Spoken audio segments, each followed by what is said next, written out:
Great morning everyone. Dear student, आज हम Hindi A में नेक्स्ट चैप्टर स्टार्ट करेंगे। चैप्टर 8 गौरवशाली भारतीय सेना। आज हम इस पाठ में भारतीय सेना के विषय में पढ़ेंगे, उनकी वीरता शौर्य के विषय में पढ़ेंगे कि किस प्रकार से सीमा पर तैनात होकर वह हमारी रक्षा करते हैं। यदि सैनिक हमारी रक्षा न करें तो दूसरे देश हमें गुलाम बना देंगे। तो भारतीय सैनिक सदैव हमारी निस्वार्थ भाव से सेवा करते रहते हैं। तो आज हम उन्हीं भारतीय सैनिकों के विषय में यहाँ पर पढ़ेंगे और साथ ही नौसेना, जल सेना, थल सेना इनके विषय में, और सुरक्षा बल होते हैं, तटरक्षक होते हैं, इन सबका कमांडर राष्ट्रपति होता है। हमारे पाकिस्तान के साथ 3 युद्ध हुए हैं और उन युद्धों में भारतीय सैनिक जो थे उन्होंने अपनी वीरता का परिचय दिया है। साथ ही 1962 में चीन के साथ हमारा युद्ध हुआ। यहाँ पर भी जो सैनिक थे उन्होंने डट कर मुकाबला किया।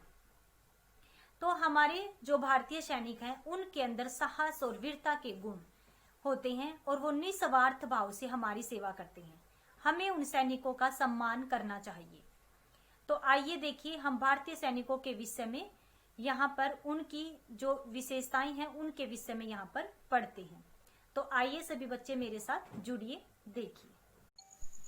प्यारे बच्चों, हम हिंदी ए में 8th चैप्टर कर रहे थे, गौरवशाली भारतीय सेना, जिसमें हमने भारतीय सेना के गौरव के विषय में पढ़ा, उनकी वीरता और साहस के विषय में पढ़ा। उनकी वीरता और साहस कब सिद्ध हो चुकी थी? जब 5 युद्ध आज़ादी के बाद हुए थे। 1962 में चीन का युद्ध हुआ था और पाकिस्तान के साथ भी 3 युद्ध लड़े गए थे। 1999 में कारगिल के युद्ध से उनकी वीरता का पता चलता है। साथ ही हमें पता चला कि जो हमारे भारतीय सेना होते हैं उसके 3 अंग हैं, थल सेना, नौसेना और वायुसेना। आज हम आगे चैप्टर को कंटिन्यू करेंगे और वायुसेना, थल सेना और नौसेना को विस्तार से पढ़ेंगे। तो आइए बेटा मेरे साथ जुड़िए। वायु सैनिकों को लड़ाकू विमानों को उड़ाने, विमानों से गोला बारूद, मिसाइल आदि छोड़ने का प्रशिक्षण दिया जाता है। प्रशिक्षण होती है, ट्रेनिंग दी जाती है। जो वायु सैनिक होते हैं, यानी जो वायु सेना होती है हमारी, थल सेना होती है, नौसेना और वायुसेना। वायुसेना के में जो भी सैनिक होते हैं को लड़ाकू विमानों को उड़ाने, जो लड़ाई करने वाले जो विमान होते हैं उनको उड़ाने का, विमानों से गोला बारूद निकालने का और मिसाइल आदि छोड़ने की ट्रेनिंग यानी प्रशिक्षण उन्हें दिया जाता है। ये कला, प्रशिक्षण क्या होता है? कला उन्हें सिखाई जाती है। नौ सैनिकों, यानी ये तो क्या था, ये काम वायु सैनिकों को सिखाया जाता है। फिर देखिए नौ सैनिकों को क्या काम सिखाया जाता है। नौ सैनिकों को युद्धपोत होते हैं पानी के जहाज, यानी पानी के लड़ने वाले जहाज को चलाने, जल सीमा की चौकसी करने, पनडुब्बी चलाने तथा दुश्मनों पर हमला करने का प्रशिक्षण दिया जाता है। यानी युद्धपोतों को चलाएगा, यानी पानी के जहाज होते हैं लड़ने वाले, जल सीमा की चौकसी करेगा, चौकीदारी करेगा, और पनडुब्बी तथा दुश्मनों पर हमला करने का प्रशिक्षण यानी कला उन्हें सिखाई जाती है, ट्रेनिंग दी जाती है। प्रशिक्षण के दौरान जवानों को अनुशासन का पूरा पालन करना पड़ता है, यानी उन्हें डिसिप्लिन में भी रहना पड़ता है। आगे देखिए पेज नंबर 52। सभी मेरे साथ जुड़े रहिए। भारतीय सेना यानी जो हमारी आर्मी है, देश की सीमाओं की निगरानी, और निगरानी क्या होता है? देख रेख का काम करना। और यानी थल सेना क्या काम करती है? थल सेना क्या काम करती है? देश की सीमाओं की निगरानी और रक्षा का। इससे पहले हमने कौन कौन सी सेना पढ़ी? वायुसेना पढ़ी और नौसेना। अब थल सेना के विषय में पढ़ रहे हैं कि ये क्या काम करती है। ये देश की सीमाओं की निगरानी करती है, यानी देखरेख करती है, और रक्षा का कार्य करती है। थल सेना के पास युद्धक टैंक, यानी युद्धक टैंक क्या होते हैं? युद्ध के tank, machine gun, assault rifle, mortar, तोप आदि आदि सभी किस्म यानी सभी प्रकार के, किस्म क्या होती है, सभी प्रकार के आधुनिक हथियार होते हैं। ये किसके पास है, थल सेना के पास। देखिए ब्रह्मोस, नाग, आकाश, त्रिशूल, पृथ्वी, अग्नि 5 जैसी अचूक मिसालों से लैस हमारी सेना दुश्मनों के किसी भी दुस्साहस का जवाब देने में सक्षम है। दुस्साहस होता है उनके द्वारा अनुचित कार्य करने, यानी जो अनुचित साहस वो कर लेते हैं उसका जवाब देने में सक्षम है हमारी जो थल सेना है। यानी उनके पास क्या है, ब्रह्मोस, नाग, आकाश, त्रिशूल, पृथ्वी, अग्नि 5 जैसी अचूक मिसाइलों से, अचूक होते जो चूके नहीं बिल्कुल भी अपने टारगेट से, तो हमारी सेना दुश्मन के किसी भी दुस्साहस का जवाब, यानी दुस्साहस क्या है यहाँ पर, उनका अनुचित साहस का जवाब देने में सक्षम है। आगे देखें, वायुसेना का कार्य, एक सेकंड बेटा, वायुसेना का कार्य देश की वायु सीमा की रक्षा करना है। वायुसेना का कार्य क्या है, देश की वायुसेना की रक्षा करना। युद्ध छिड़ने पर यह थल सेना की सहायता भी करती है, यानी जब युद्ध छिड़ जाए तो वायुसेना क्या काम करती है, यह थल सेना की सहायता करती है।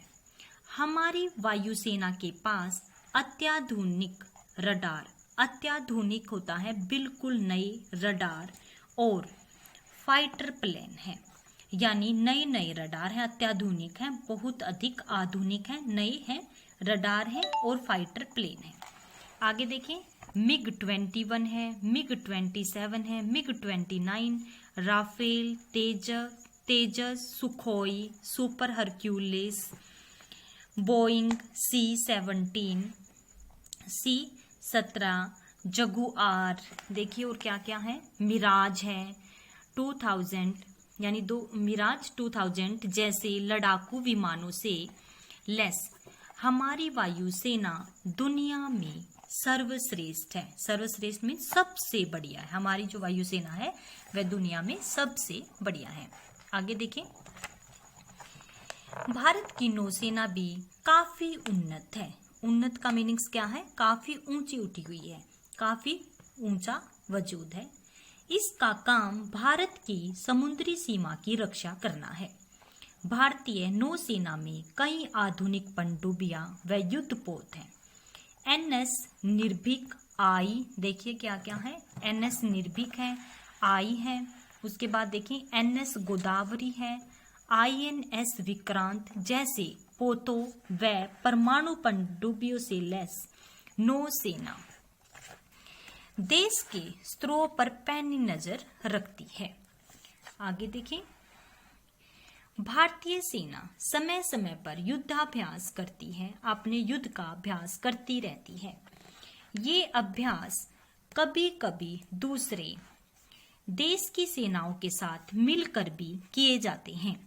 अब गणतंत्र दिवस के विषय में देखिए कि भारतीय सेना के तीनों अंग क्या क्या कार्य करते हैं। गणतंत्र दिवस की परेड के दौरान भारतीय सेना के तीनों अंग अपनी अपनी सैन्य क्षमता की झांकी प्रस्तुत करते हैं। बैंड की धुन, ये क्या करते हैं, जो बैंड होता है उसकी धुन बजाते हैं और तरह तरह के करतब दिखाते जवानों को देखकर भारत के लोगों का सिर गर्व से ऊंचा हो जाता है। भारतीय सेना अत्यंत विषम स्थितियों में कार्य करने में सक्षम है। विषम क्या होती है, कठिन स्थितियों में भी कार्य करने में सक्षम है। सियाचिन की दुर्गम चोटी होती है जहां पहुंचना कठिन हो, दुर्गम चोटी हो या कारगिल, रेगिस्तान हो या समुद्र, जंगल हो या दलदल, हर जगह मुस्तैद रहती हैं। मुस्तैद मीन्स हर जगह तैयार रहती हैं, तैनात रहती हैं। वह जान पर खेलकर आतंकवादियों का सफाया करती हैं। सफाया मीन्स उनको मिटा देती हैं, उनको मार देती हैं, यानी आतंकवादियों का सफाया कर देती हैं। आगे देखिए, हमारी सेनाएं को क्या क्या सम्मान दिया जाता है उनकी वीरता में।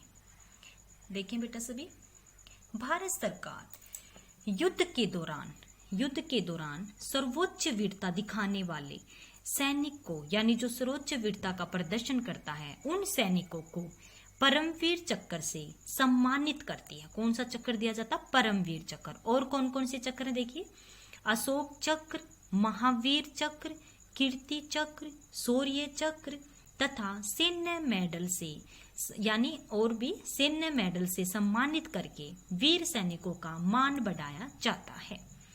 भारत का प्रत्येक नागरिक अपनी सेना और अपने वीर सैनिकों पर गर्व करता है और हमें भी अपने सैनिकों पर गर्व करना चाहिए।